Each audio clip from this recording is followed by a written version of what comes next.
हम एडल्ट और पॉपुलेशन पे थे हम लोग। अच्छा चलो एडल्ट पॉपुलेशन यहाँ तक आ जाए। ये डायग्राम हमने शायद देख ली थी। ये सही देख ली है। हाँ अच्छा, इसमें नेशनल रेट ऑफ अनएम्प्लॉयमेंट क्या होती है ये हम देखते हैं आज। कि नेशनल रेट ऑफ अनएम्प्लॉयमेंट ये होती है कि आपकी it is a normal rate of unemployment around which unemployment rate fluctuates. ये आपकी वो अनएम्प्लॉयमेंट रेट है जिसके अराउंड आपकी अनएम्प्लॉयमेंट फ्लक्चुएट करती रहती है। ये जैसे आपके सामने ये डायग्राम है, आप सब इससे फेमिलियर हो कि आपका एग्रीगेट डिमांड कर्व है, एग्रीगेट सप्लाई कर्व है, और ये इंटरसेक्ट कर रहे हैं इस पॉइंट पे, और जहाँ पे इंटरसेक्ट कर रहे हैं ये आपको पता है ये आपका नेचुरल रेट ऑफ अनएम्प्लॉयमेंट होता है। ठीक है, इसको हमने नाम दिया था फुल एम्प्लॉयमेंट लेवल। इसको हमने फुल एम्प्लॉयमेंट लेवल का नाम दिया था, और उसका मतलब ये होता है कि सारे रिसोर्सेज फुली अप्लाई होते हैं, या इसको हम नेचुरल लेवल ऑफ आउटपुट का नाम भी देते हैं। जिस मीन्स के यहाँ पे आपके आउटपुट जो है वो नेशनल लेवल पे आउटपुट है, नेशनल लेवल ऑफ आउटपुट है।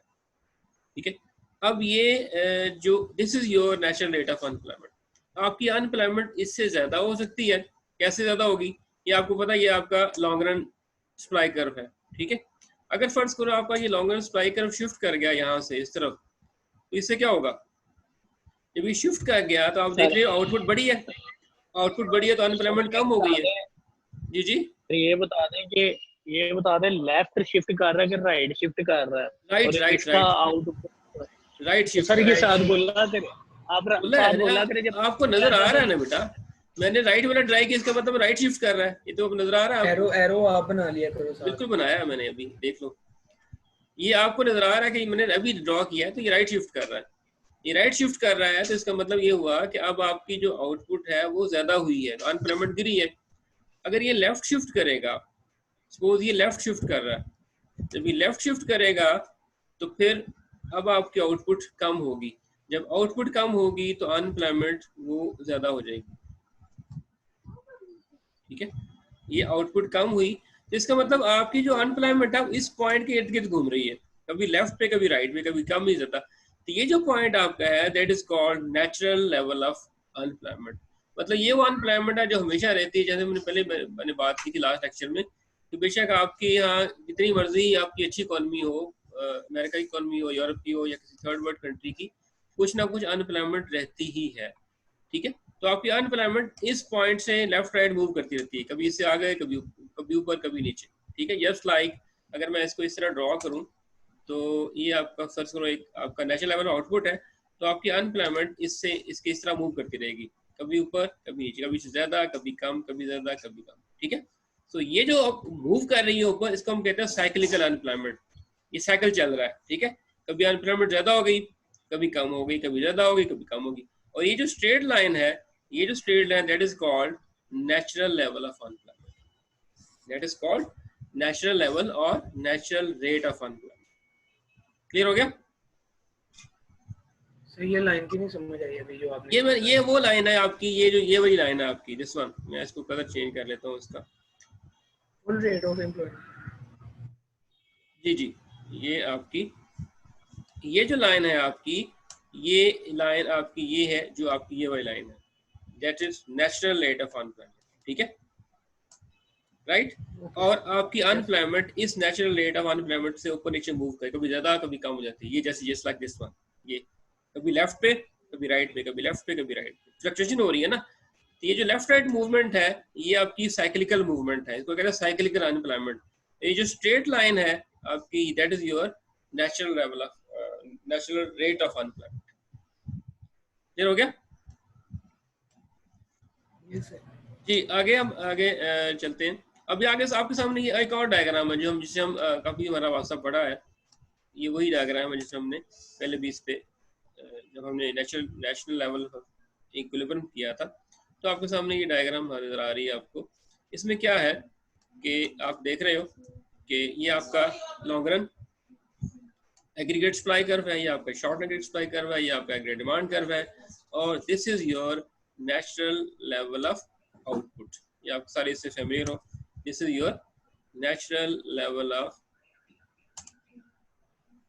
Output, this is your natural level of output. ठीक है। अब ये अगेन वही मैं दोबारा इस पर ड्रॉ कर देता हूँ कि अगर आपका ये इक्विलिब्रियम, अगर ये आपकी लॉन्ग रन जो है वो शिफ्ट कर जाता है राइट पे, ठीक है, तो आपकी अब इससे क्या होगा, या अगर ये शिफ्ट कर जाता है फर्ज करें लेफ्ट पे, इसको सपोज ये, ठीक है। अब इस सूरत में ये जो आपका है that is your natural level of output, इसका नाम और मैंने क्या दिया है, इसको हम कहते हैं फुल एम्प्लॉयमेंट लेवल। फुल, इसको हमने याद हमने लिखा था इसको फुल एम्प्लॉयमेंट लेवल, या इसको हम कहेंगे नेचुरल रेट ऑफ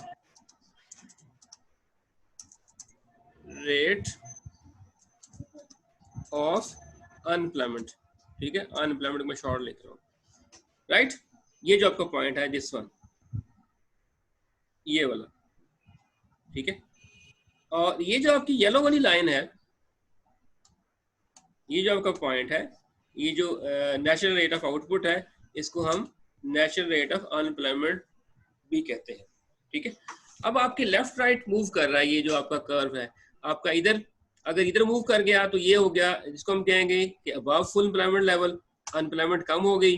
अगर ये इधर मूव कर गया इसका मतलब आपकी आउटपुट रिड्यूस हो गई है, तो बिलो फुल एम्प्लॉयमेंट लेवल है, अनएम्प्लॉयमेंट ज्यादा होगी। तो ये जो मूवमेंट है आपकी, ये येलो से ये पिंक, ये मूवमेंट, ये फ्लक्चुएशन है, ठीक है। इसको कहते हैं साइक्लिकल मूवमेंट या साइक्लिकल अनएम्प्लॉयमेंट। और ये जो आपका लेवल है ये वाला, that is your natural rate of unemployment, ठीक है, that is your natural rate of unemployment, जिसको हमने फुल एम्प्लॉयमेंट लेवल भी कहते हैं। अच्छा, कहने को ये फुल एम्प्लॉयमेंट लेवल है, लेकिन ये हमने कहा, मैंने आपको पहले बताया था कि इस लेवल पर भी कुछ ना कुछ अनएम्प्लॉयमेंट होती है, इस लेवल पर भी कुछ ना कुछ अनएम्प्लॉयमेंट होती है। सो इसलिए हम इसको कहते हैं that is natural rate of unemployment, that is natural rate of unemployment. अच्छा, अगला हमारा सवाल भी, क्वेश्चन भी यही है कि ऐसी क्या वजह है कि फुल एम्प्लॉयमेंट लेवल पर भी अनएम्प्लॉयमेंट होती है, चाहे कोई भी इकोनॉमी है, चाहे वो वेस्टर्न इकोनॉमी है, चाहे वो यूरोपियन अमेरिकन इकोनॉमी है, या वो कोई डेवलप्ड कंट्री की इकोनॉमी है, या कोई पुअर इकोनॉमी है। हर जो भी जितनी मर्जी कोशिश कर ले, इस लेवल के ऊपर कुछ ना कुछ परसेंटेज उसकी अनएम्प्लॉयमेंट रहेगी, ठीक है, by even applying all efforts. उसका हमने आंसर ढूंढना है कि ऐसी, जी वो विलिंगली काम नहीं करना चाह रहे। नहीं, इसकी हम आगे बात करते हैं कि क्यों ऐसा, क्यों, ठीक है। तो ये क्लियर हो गया, पहले ये समझ आ गया आप लोगों को नेचुरल रेट ऑफ आउटपुट क्या है और अनएम्प्लॉयमेंट क्या है और साइक्लिकल अनएम्प्लॉयमेंट क्या चीज है, सबको क्लियर हो गया जी बच्चों? Anything to ask? जी अजान, अरे ये दोबारा समझा दें, ऊपर से ही मैं दोबारा बता देता हूँ। ये देखो, ये मैं इसको अरेज करके दोबारा बता देता हूँ। ये डायग्राम आपके सामने है, आप इससे फेमिलियर हो। आपको पता है कि जहाँ पे आपकी होती है aggregate supply, long run, short run और एग्रीगेट डिमांड इंटरसेक्ट करते हैं, ये आपका इक्विलिब्रियम लेवल है। और यहाँ पे जो आउटपुट होती है that is called natural rate of output, और ये जो प्राइस है आपकी इक्विलिब्रियम प्राइस, ठीक है। मैंने कहा फर्ज करें इकोनॉमी में फ्लक्चुएशन आती है। अच्छा, पहले तो इसको देख लें, ये आपका नेचुरल रेट ऑफ आउटपुट है, इसको हम नेचुरल रेट ऑफ अनएम्प्लॉयमेंट भी कहते हैं, that is also called natural rate of unemployment. मैं यहाँ लिख देता हूँ natural rate of unemployment, UE में शॉर्ट में लिख रहा हूँ, नेचुरल रेट ऑफ अनएम्प्लॉयमेंट। इसको नेचुरल रेट ऑफ अनएम्प्लॉयमेंट क्यों कहते हैं? इसलिए कहते हैं कि इसको हमने याद है, हमने इसको फुल एम्प्लॉयमेंट लेवल भी कहा था, क्या फुल एम्प्लॉयमेंट लेवल। इसको इसलिए कहते हैं कि इस लेवल पर भी कुछ ना कुछ नेचुरल अनएम्प्लॉयमेंट होती है। इस लेवल पर भी हो सकता है वो 2% हो या 3% हो या 1% हो, कुछ ना कुछ अनएम्प्लॉयमेंट होती है। कहने को ये है कि ये फुल एम्प्लॉयमेंट लेवल है। ये क्लासिकल कहते हैं ना, हमने याद है, हमने क्लासिकल या केन्स का कंपैरिजन पढ़ा था, तो हम केन्स कहते थे, क्लासिकल कहते थे जी हमेशा फुल एम्प्लॉयमेंट लेवल होता है, डिमांड सप्लाई के इक्वल होती है।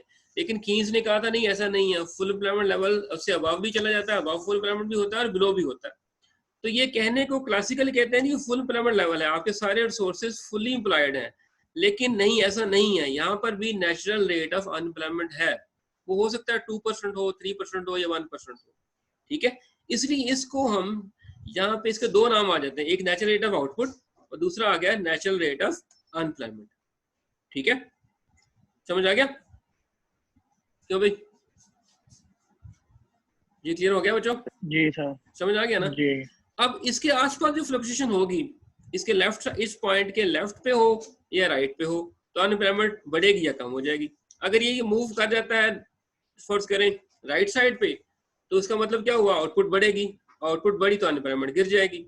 अगर ये मूव करता है लेफ्ट साइड पे, इसका मतलब आउटपुट कम हुई। आपको पता है आउटपुट कम होती है, अनएम्प्लॉयमेंट ज्यादा होती है।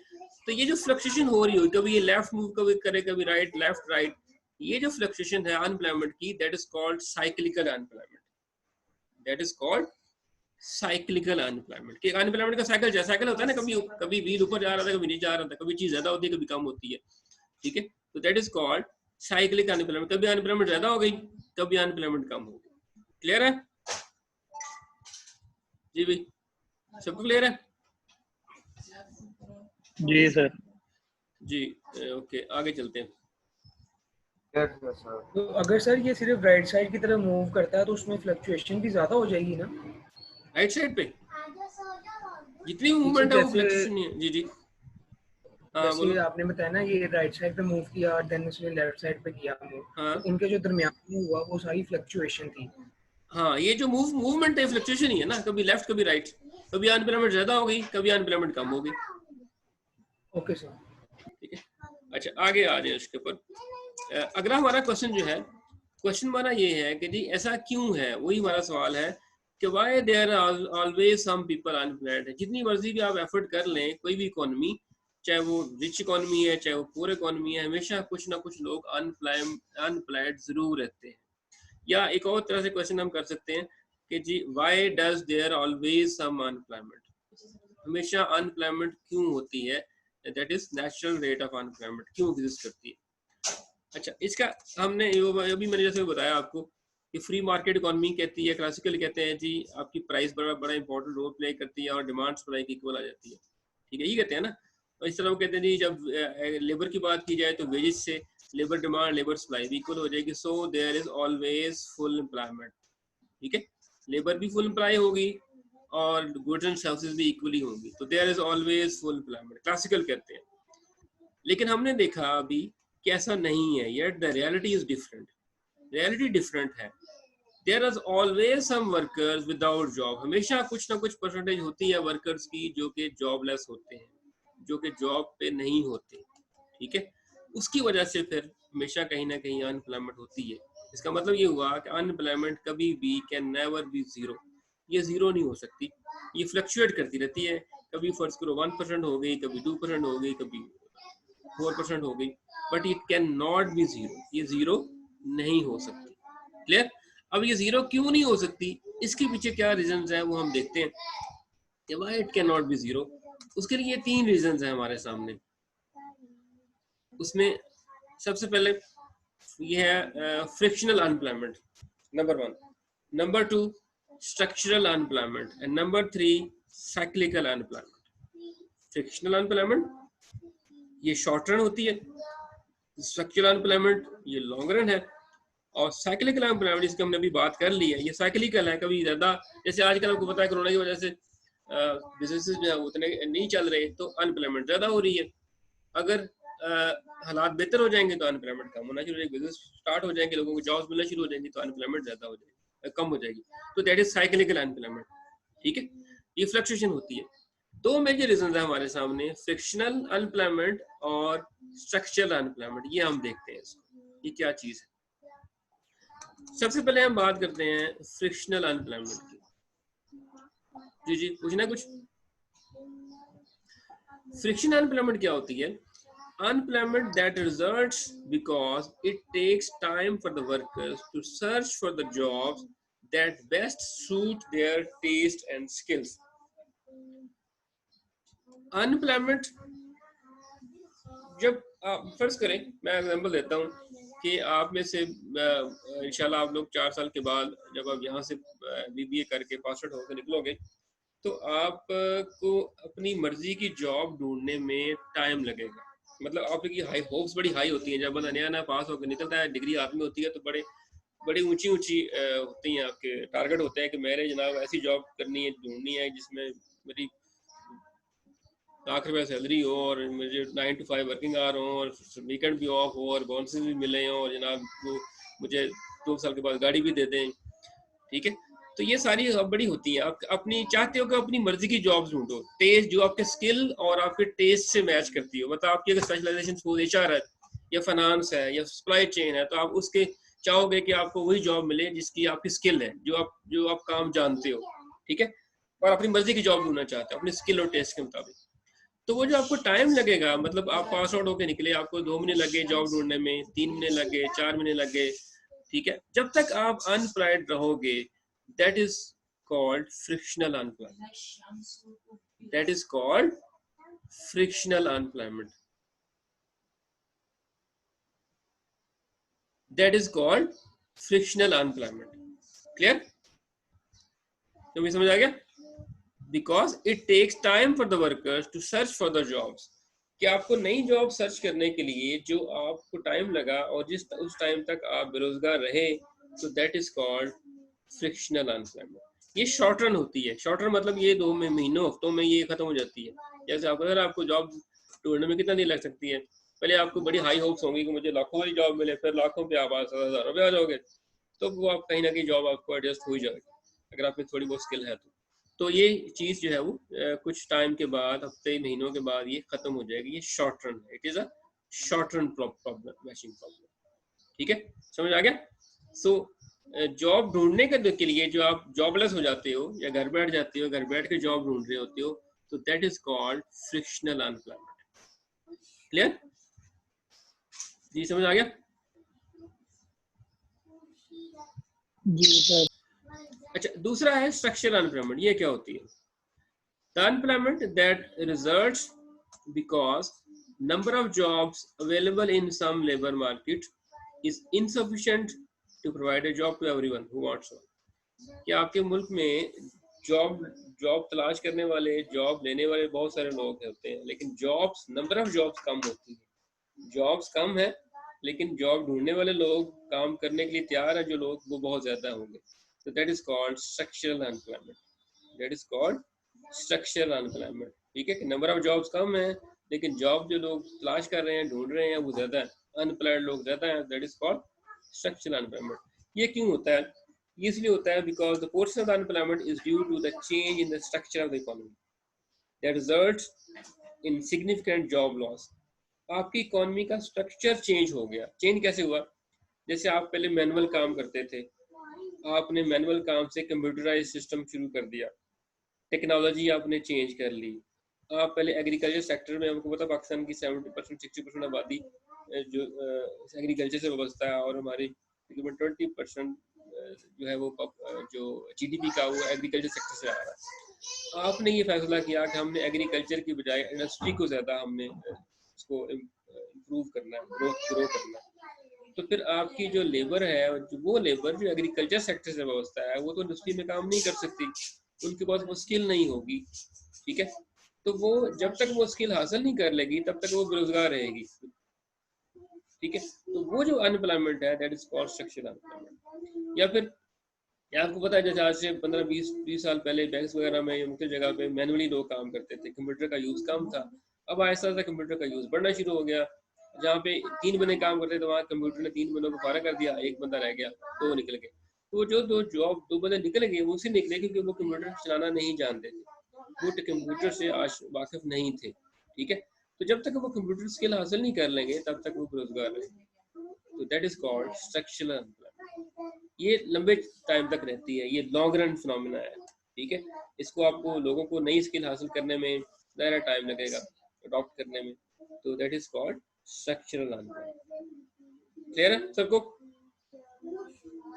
दोनों का फर्क समझ आ गया, स्ट्रक्चरल और फ्रिक्शनल? जी जी। कोई क्वेश्चन? नथिंग? अब इनको और डिटेल से पढ़ते हैं। साइक्लिकल अनएम्प्लॉयमेंट मैं बता चुका हूँ आपको कि unemployment that is above frictional plus structural. ये फ्रिक्शनल और स्ट्रक्चरल के अलावा भी अनएम्प्लॉयमेंट थोड़ी बहुत रहती है, दैट इज कॉल्ड साइक्लिकल, कभी साइकिल। जैसे आजकल आपको पता, मैंने एग्जांपल दी कि कोरोना वायरस की वजह से जो है वो थोड़ा सा फर्क पड़ा है, बल्कि शायद अच्छा खासा फर्क पड़ा होगा अनएम्प्लॉयमेंट पे। और इसके अलावा एक और रीजन, इसकी एग्जांपल हो सकती है कि जैसे हार्वेस्टिंग सीजन है आजकल, आपको पता है गंदम का, तो बहुत सारे लोगों को जॉब मिल जाती है, ठीक है। लेकिन जैसे हार्वेस्टिंग सीजन खत्म हो जाता है तो जो लोग जो जॉबलेस हो जाते हैं, फिर आगे आगे आएगा राइस की, उसकी सोइंग का और उसकी हार्वेस्टिंग का सीजन आएगा, फिर जॉब मिल जाएंगी। तो ये ऑन एंड ऑफ चलता रहता है। कभी बिजनेस बूम पे हुआ तो जॉब ज्यादा हो गई, बिजनेस वो डिप्रेशन में चला गया, बिजनेस घाटे में चला जा रहा है तो जॉब्स कम हो गई। तो दैट इज साइक्लिकल अनएम्प्लॉयमेंट। अब हम बात करते हैं फ्रिक्शन अनएम्प्लॉयमेंट की। इसकी क्या रीजन है कि वो जो हमने कहा, एक तो हमने कहा बता दिया मैंने आपको कि जी आप को जॉब ढूंढने में जो टाइम लगेगा उस वक्त तक आप बेरोजगार रहोगे, तो दैट इज फ्रिक्शन अनएम्प्लॉयमेंट। तो इसकी दो रीजन हैं, इसकी दो कॉजेज हैं फ्रिक्शन अनएम्प्लॉयमेंट की। एक है public policy and job search, और दूसरा है, एक दूसरी एक और चीज है, वो है अनएम्प्लॉयमेंट इंश्योरेंस। वो है अनएम्प्लॉयमेंट इंश्योरेंस। जॉब सर्च के बारे में हमने बात कर दी कि जॉब सर्च में टाइम लगता है, इसलिए लोग बेरोजगार रहते हैं। पब्लिक पॉलिसी भी इससे रिलेटेड है कि अगर गवर्नमेंट की ऐसी कोई पॉलिसी आ गई है जैसे वाले इसके जॉब के हवाले से, कोई नई स्किल आ गई है, कोई नई इनोवेशन हो गई है कहीं, तो इसकी वजह से भी लोग बेरोजगार रह सकते हैं। ये पब्लिक का ओवरऑल ट्रेंड चेंज हो गया है जॉब के हवाले से। तो भी जैसे आजकल भी एक सिचुएशन है, तो उससे भी टेम्पररी लोग ले ऑफ हो जाते हैं। अच्छा, दूसरा ये चीज अनएम्प्लॉयमेंट इंश्योरेंस क्या होती है, ये आपको पता है सबको? इसका अनएम्प्लॉयमेंट के ऊपर क्या फर्क पड़ेगा? हाँ जी, एनी आइडिया? ज्यादा हो जाएगी अनएम्प्लॉयमेंट इंश्योरेंस, जब वो बंदा एम्प्लॉयड हुआ होगा तब भी तो उसने ये इंश्योरेंस ली होगी ना, कि अगर इन केस वो अनएम्प्लॉयड हो जाता है तो फिर उसको कंपनसेट किया जाएगा कंपनी की तरफ से। नहीं, वो होता है और चीज है, वो और चीज है। चलो और कोई बताओ, एनीवन एल्स? ये अजान आपके यार 14 लोग ऐड हुए हैं, बाकी 5-6 लोग किधर हैं? सर ये क्या कह रहे हो? सर, ये गवर्नमेंट की तरफ से, सर ये गवर्नमेंट की तरफ से कुछ, गवर्नमेंट की तरफ से स्टाइपेंड मिलता है अगर आप अनएम्प्लॉय हैं तो। हाँ बिल्कुल ऐसे ही। और हमें क्यों नहीं मिलता? पाकिस्तान में नहीं मिलता ना, हमारे पहले खर्चे पूरे नहीं होते, हमारी गवर्नमेंट गरीब है। ये मिलता है यूरोपियन तकरीबन सारे कंट्रीज में मिलता है। यूरोप पूरा यूरोप में मिलता है, अमेरिका में भी आई थिंक मिलता है कि मुझे श्योर नहीं है, लेकिन यूरोप में मिलता है। ये अनएम्प्लॉयमेंट अलाउंस होता है कि जब तक कोई शख्स बेरोजगार है उसको एक सर्टेन अमाउंट, मतलब एक माइनर क्या लोग मिनिमम सी अमाउंट होती है कि जिससे उसका बस गुजारा हो रहा होता है, वो इतनी कोई ज्यादा उसमें ऐशी नहीं कर सकता, उसका गुजारा हो रहा होता है। तो that is called unemployment allowance. Governmental insurance हो, नहीं इंश्योरेंस नहीं, एक तरह का अनएम्प्लॉयमेंट अलाउंस कह सकते हो उसको आप, इंश्योरेंस या अलाउंस कह दो कि जी जब फर्ज करो मुझे अगर पता है कि अगर खुदा का मैं बेरोजगार हो जाऊंगा तो मुझे मतलब जान के लाले नहीं पड़े होंगे, मुझे गवर्नमेंट सपोर्ट करने वाली है, मुझे कुछ ना कुछ पैसे दे देगी जिससे मेरा गुजर बसर हो जाए, ठीक है। या अनएम्प्लॉयमेंट अलाउंस भी कह सकते हैं उसको आप, इंश्योरेंस या अलाउंस। पाकिस्तान में ऐलान हो उन्होंने काम करना छोड़ देना चाहिए। नहीं जरूरी नहीं है, इसकी बात कर। जी क्या कह रहे हो सर? टाइप कोई चीज होगी, दोबारा बोलो, सॉरी। सब्सिडी टाइप कोई चीज होगी? नहीं सब्सिडी और चीज है, ये अलाउंस होता है। ये ऐसी होता है कि जैसे अगर आप बेरोजगार हो गए तो आपको गवर्नमेंट कुछ ना कुछ आपका वजीफा लगा देगी, कह लो उर्दू में कह लो, वजीफा लगा देगी कि जब तक आप रोजगार नहीं मिलता तो मुनासिब तब तक आपको पैसे मिलते रहेंगे। फर्ज करो आपको जी $200 पर वीक दे रहे हैं वो, ठीक है, कि एक हफ्ते के आपको $200 मिलेंगे जब तक आप बेरोजगार रहते हो। तो that is your unemployment allowance या अनएम्प्लॉयमेंट इंश्योरेंस कह लें, ठीक है। अच्छा, इसका असर क्या पड़ेगा आपकी अनएम्प्लॉयमेंट के ऊपर? ये देखो, अगर आपको पता है या किसी को पता है कि जी मुझे बेरोजगारी का अलाउंस मिल रहा है और वो $200 पर वीक मिल रहा है, तो वो जब तक उसको 200 की बजाय $300 की जॉब नहीं मिलेगी वो नहीं करेगा, बिकॉज उसको घर बैठे पैसे मिल रहे हैं। तो उसको क्या जरूरत है कि वो अगर उसको $200 की जॉब कहीं और से मिल जाए या 250 की मिल जाए तो वो नहीं करेगा, क्योंकि उसको घर बैठे $200 मिल रहा है। हाँ, अगर उसको $300 या $400 की जॉब मिल जाए तो फिर वो जॉब ढूंढेगा, फिर वो जॉब करेगा। इसका मतलब ये हुआ, मुझे कंप्लीट करने दो, इसका मतलब ये हुआ कि ये जो अनएम्प्लॉयमेंट अलाउंस है ये भी किसी न किसी वजह से, किसी न किसी तरह ये वजह बन सकता है अनएम्प्लॉयमेंट की, बिकॉज ये एक तरह से लोगों को डिस्करेज भी कर रहा है कि जिनकी मतलब फर्स्ट कुछ ऐसे लोग हैं जिनकी स्किल कम होती है, जो अनस्किल्ड लेबर होती है, जैसे जिनकी कोई पास स्किल नहीं होती, उनको पता है हमें $200 गवर्नमेंट दे रही है तो हमें जॉब मिल भी जाएगी तो कितने की मिलेगी, $250 की मिल जाएगी, $220 की मिल जाएगी, तो इससे बेहतर है कि हम पड़े रहे इसी पे गुजारा करते रहे। हाँ, अगर उनको $400 की जॉब मिल जाए या 300 की मिल जाए तो फिर वो उधार काम कहेंगे जी ठीक है, अब तो पैसे अच्छे खासे हो गए, अब हम काम करेंगे। तो अनएम्प्लॉयमेंट अलाउंस भी बात का ये जो है ये आपके अनएम्प्लॉयमेंट को, बेरोजगारी को बढ़ाने की वजह बन सकता है। जी क्या कह रहे हो, क्या पूछना चाह रहे थे? सर मैं ये कहना चाह रहा था कि सर गवर्नमेंट अगर आपको 200 स्टाइपेंड दे रही है और आपको 200 वाली जॉब मिल रही है तो गवर्नमेंट भी अलाउ नहीं करती, वो भी कहते हैं कि ज्यादा वाली जॉब होता कि आप उनको टैक्स पे करें। हाँ, नहीं आई एम नॉट श्योर, लेकिन ये है कि एटलीस्ट सर आई नहीं नहीं अच्छा, आप है इसका एक्सपीरियंस? सर एक्सपीरियंस तो नहीं है but sir I know about it. कैसे? सर मैंने कई लोगों से पता किया सर, ये नहीं, जो जर्मनी में रहते हैं सर उनको। नहीं मेरी बात सुनो, ऐसा पता क्या होगा, आप गवर्नमेंट को क्या जरूरत है कि वो $200 उसको, वो गवर्नमेंट अपने एक्सपेंडिचर $200 दे रही है उसको, तो वो $200 अगर उसको जॉब मिल जाती है तो गवर्नमेंट $200 नहीं देने पड़ेंगे उसको। तो ये क्या होता है कि गवर्नमेंट ये $20 टैक्स के बदले में उसको $200 दे रही हो? नो सर, गवर्नमेंट नहीं देती। गवर्नमेंट कहती है कि आपको अगर $200 पर वीक वाली जॉब मिल रही है तो आपने नहीं करनी, क्योंकि गवर्नमेंट को आपको बाद में बहुत बड़ा हिस्सा इसका टैक्स में देना पड़ेगा। नहीं ये गवर्नमेंट नहीं कहती, ये वो खुद भी सोचता है कि भी अगर मुझे $300 की जॉब मिल गई, उसमें से मुझे 50,000 तो गवर्नमेंट को देने पड़ेंगे टैक्स के, तो मुझे मेरे पल्ले तो 250 पड़ेगा, तो मैं क्यों ना जॉब ही नहीं करता। गवर्नमेंट नहीं कहती, गवर्नमेंट क्यों कहे, गवर्नमेंट को तो फायदा है, वो $200 बच जाएंगे उसके। ये वो खुद सोचता है कि यार अगर ये वो खुद सोचता है कि जी अगर मुझे जॉब मिल रही $300 की, इसमें से $50,000 तो मैंने टैक्स दे दिया, बाकी बचे 250, तो मुझे फायदा क्या हुआ $50,000 का। तो बेहतर है मैं पड़ा रहता हूँ घर में, मैं काम ही नहीं करता, मैं इंश्योरेंस के ऊपर गुजारा कर रहा हूँ। ठीक है, यस सर। अच्छा, दूसरा जो इम्पोर्टेंट जो चीज हमने देखी दैट इज स्ट्रक्चरल अनएम्प्लॉयमेंट। ये क्या होती है, इसके 4 मेजर रीजंस हैं इसकी। पहली तो हमने डिस्कस कर ली है जो कि जॉब सर्च है, वो हमने देख लिया। दूसरी रीजन है मिनिमम वेज लॉ, उसके बाद लेबर यूनियन है, और फिर एफिशिएंसी वेज थ्योरी है। पहले हम देखते हैं ये मिनिमम वेज लॉ क्या है। किसी को आइडिया मिनिमम वेज लॉ के बारे में? यस सर, मिनिमम वेज होती है सर कि किसी भी कंट्री में मिनिमम वेज होती है कि पर आवर आपको इतनी सैलरी, इतना वेज मिलेगा। जी बोलो। आर्ली पे। हाँ जी बताओ बेटा। कर दी जाती है कि मतलब कि इतनी कम से कम आपने किसी कोई भी बंदा काम करा उसको इतनी तो देनी है, उससे ज्यादा आप दे सकते हो, उससे कम नहीं दे सकते। हाँ वेरी गुड, बिल्कुल सही। आर्ली पे रेट सर होता है। क्या होता है? आर्ली पे रेट सर। आर्ली पे रेट कह ले उसको आप, या उसको मंथली भी कह रहे हैं। पाकिस्तान में आपको पता पर आवर पे नहीं किया जाता, पर मंथ पे किया जाता है, तो इसलिए इसको मंथली भी कह सकते हैं। ये बाय लॉ, हाँ यूरोप में पर आवर होता है, ये पर वीक होता है। अच्छा, ये बाय लॉ गवर्नमेंट एक लॉ बना देती है कि जी आज से ऑनवर्ड इस मुल्क में कम से कम अगर किसी को कोई 8 घंटे काम कर रहा है और उसको कम से कम इतनी सैलरी मिलनी है, इससे कम नहीं मिल सकती, ज्यादा बेशक मिल सकती है। इस वक्त पाकिस्तान में शायद आई थिंक 18,000 के लगभग है, 18,000 कुछ है, 18,000 या 17,000 कुछ है, जो कि मिनिमम सैलरी है। अगर आपने किसी को जॉब पे रखना है 8 घंटे के ऊपर, तो आप कम से कम इतनी सैलरी देनी पड़ेगी, ज्यादा बेशक आप उसको 10 लाख दे दो, इससे गवर्नमेंट को कोई इतराज नहीं। अच्छा, इस लॉ का बेरोजगारी के ऊपर क्या इफेक्ट पड़ेगा?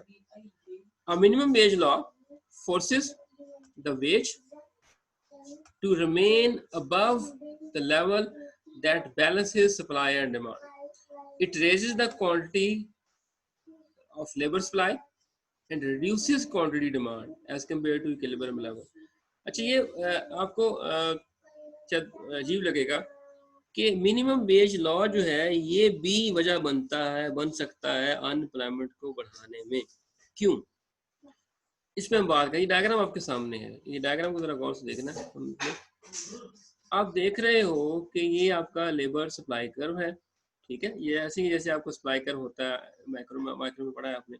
ये आपका लेबर डिमांड कर्व है, और यहाँ पे आपकी मार्केट है वो इक्विलिब्रियम में है, और इस वक्त ये वाली वेज रेट मार्केट में चल रही है।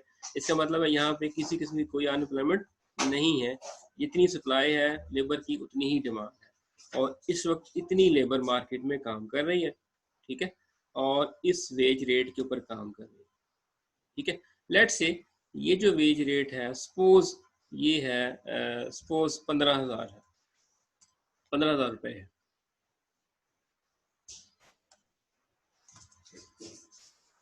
लेट्स से ये 15,000 रुपीज है, ये मार्केट वेज रेट है, इस वेज रेट के ऊपर कोई अनएम्प्लॉयमेंट किसी किस्म की नहीं है। अब सपोज गवर्नमेंट ये देखती है कि महंगाई बढ़ने की वजह से लोगों का 15,000 रुपए में गुजारा नहीं हो रहा, तो गवर्नमेंट ने एक फैसला किया, एक लॉ बनाया कि जी आज से ऑनवर्ड आपकी जो कम से कम सैलरी है वो 15,000 नहीं होगी, बल्कि मिनिमम वेज जो है वो सपोज 18,000 होगी। लेट्स से अब वो 15,000 की बजाय वो होगी 18,000, ठीक है। अब से कोई शख्स किसी को 18,000 से कम पे उसको जॉब पे नहीं रखेगा। इसका मतलब ये हुआ कि ये आपकी एक सीलिंग बन गई। आप ये जो आपको ब्राउन लाइन नजर आ रही है, इससे नीचे आप जो किसी को सैलरी नहीं दे सकते, इससे ऊपर बेशक आप किसी को लाखों दे दो, किसी को कोई इतराज नहीं। अब इसका असर क्या पड़ा, आपके सामने नजर आ रहा है आपको, इसका असर क्या पड़ा। इसका असर ये पड़ा कि आप देख रहे हो अब इक्विलिब्रियम ये नहीं है, अब सिचुएशन चेंज हो गई, अब सिचुएशन ये ऊपर चली गई है। अब आपके सामने दो चीजें हैं, ये आपका सप्लाई कर्व है, ये सप्लाई कर्व आप देख रहे हो। आप सप्लाई, अब पहले डिमांड को देखते हैं। ये जो आपकी डिमांड जो पहले यहाँ पे थी LE के ऊपर, ये डिमांड अब आपकी यहाँ पे चली गई है, और ये डिमांड आप देख रहे हो ये पहले से कम हो गई है। और अगर हम सप्लाई की बात करें तो सप्लाई जो कि पहले इक्विलिब्रियम पे थी, इस पॉइंट के ऊपर ये सप्लाई पहले से ज्यादा हो गई, ठीक है। सप्लाई ज्यादा हो गई है, डिमांड कम हो गई है, तो ये जो गैप आया है आपके सामने, ये जो गैप आ गया सप्लाई और डिमांड का, इस गैप से क्या हुआ, अनएम्प्लॉयमेंट बढ़ गई, लेबर सरप्लस हो गई ना। मतलब ज्यादा लोग पढ़े हुए हैं, काम करने के लिए तैयार हैं, लेकिन नंबर ऑफ जॉब्स कम हो गई हैं, लोगों की जॉब्स चली गई हैं। क्यों चली गई हैं? अब सवाल ये है कि फर्स्ट एक फर्म में 10 लोग काम करते थे और उनको 15,000 रुपये देते थे। अब गवर्नमेंट का नहीं जी आपने 18,000 देना, 15 नहीं देना, तो वो कहते जी हमारी तो कॉस्ट बढ़ गई है, हर लेबर के बदले में हमें 3,000 ज्यादा देना पड़ रहा है। तो फिर वो क्या करेगा, अपनी कॉस्ट को कंट्रोल करने के लिए वो लेबर कम कर देगा। उसने लेबर की छांटी कर दी, उसने 10 में से 3 लेबर निकाल दी, डिमांड कम कर दी ना, उसने 3 लेबर निकाल दी। तो पहले 10 लेबर थे, अब फर्ज करो उसने 7 की डिमांड शुरू कर दी, ठीक है। दूसरी तरफ ये हुआ कि वो लोग जो 15,000 रुपए पे काम करने के लिए तैयार नहीं थे, अब उन्होंने देखा यार 18,000 रुपए गवर्नमेंट ने कर दी है सैलरी, तो हमें तो काम करना चाहिए, पैसे ज्यादा मिलेंगे। उन्होंने अपनी सप्लाई बढ़ा दी, अब वो ज्यादा लोग काम करने के लिए तैयार है। उधर से डिमांड कम हुई, इधर से सप्लाई बढ़ गई, तो फर्क क्या पड़ा, अनएम्प्लॉयमेंट ज्यादा हो गई। ये जो गैप आ गया अनएम्प्लॉयमेंट का, सप्लाई और डिमांड का, इससे अनएम्प्लॉयमेंट बढ़ गई। क्लियर? तो इसका मतलब ये हुआ कि मिनिमम वेज लॉ जहाँ लोगों को फायदा पहुंचा रहा है वो नुकसान भी पहुंचा रहा है। फायदा किसको होगा? फायदा उसको होगा जो बंदा जॉब पे लगा रहेगा, उसको पहले 15,000 मिलता था, 18,000 मिलेगा, उसको फायदा हो गया। लेकिन नुकसान किसका हुआ? इसकी जॉब चली गई, या जो जॉब करने के लिए इंतजार में था उसको जॉब नहीं मिली। मतलब जो चाहता था कि मुझे इस कंपनी में जॉब मिले, लेकिन कंपनी की सैलरी बढ़ा के उसकी कॉस्ट बढ़ गई, अब वो कंपनी मजीद लोग हायर नहीं कर रही। तो जहाँ पे आपको फायदा हुआ वहाँ आपको नुकसान भी हो। Clear? So minimum wage law से क्या हुआ, आपकी क्वांटिटी सप्लाई बढ़ गई, जबकि आपकी क्वांटिटी डिमांड जो थी वो रिड्यूस हो गई, और आपके मुल्क में अनएम्प्लॉयमेंट वो क्रिएट हो गई, ज्यादा हो गई। क्लियर है सबको? और सर अगर वो 15,000 उसकी जो